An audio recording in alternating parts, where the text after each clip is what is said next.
I'm already receipt of the warrant of arrest issued against me by the 5th Division of the Sandigan Bayan.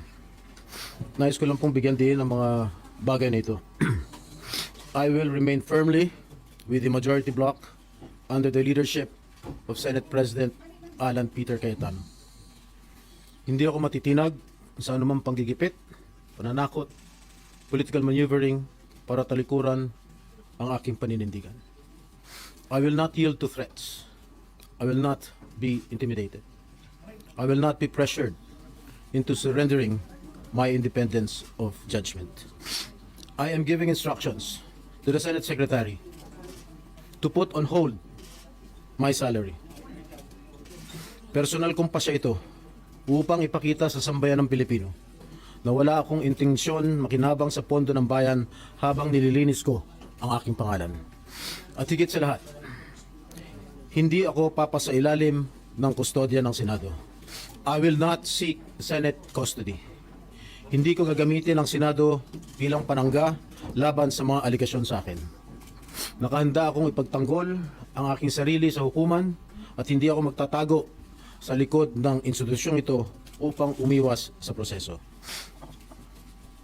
Ipagtatanggol ko hanggang sa huli ang aking sarili para patunayan na walang batayan ang mga paratang sa akin. Kalokohan ang lahat na ito. Mismo ang Senate Legislative Budget Research and Monitoring Office o LBRMO ang nagsabi sa Ombudsman na wala silang anuman dokumento o record na nagpapakita na ako ay nagpasok ng anuman insertion sa 2025 national budget.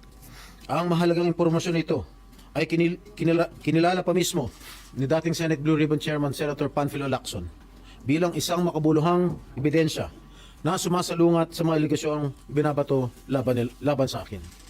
So how can the Office of the Ombudsman file a plunder case against me when I am not even alleged to be part of or the mastermind of the supposed scheme? Wala po akong kinalaman dyan.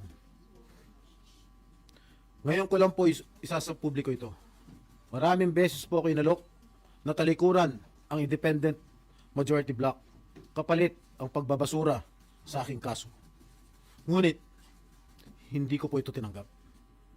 Mas nanaig ang paninindigan ko na ako'y manatili sa hanay ng mga kasamahan ko sa independent majority bloc. I stand my ground. Ngayon kung tatanungin niyo kung sino sila, abangan ninyo ang susunod na kabanata. I stand my ground because what is at stake here goes far beyond my personal circumstances. What is at stake here is the independence of the Senate. This institution must never become vulnerable to external pressure. It must remain free from political coercion, free from undue influence, and free from any scheme designed to weaken its constitutional role as a co-equal and independent branch of government. If this is the price I must pay for the decisions I have made and the principles I have chosen to uphold, then I am prepared to face the consequences, however difficult they may be, especially for my family. I will not be broken by accusations, nor will I yield to political pressure. I will meet these charges head on, defend my honor through due process, and place my faith in the truth.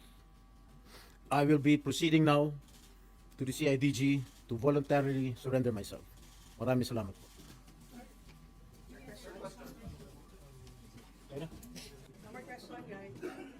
Yeah. Maraming salamat sa ating butihing sekretary ng DILG, Secretary.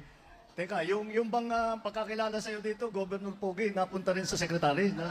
So si Secretary Pogi, sabi ko, nung nagkakampanya kami minsan, sabi ko, pambira, dito lang sa Cavite, yung governor, ang panlaban niya sa kampanya niya dahil Pogi daw siya. Totoo naman.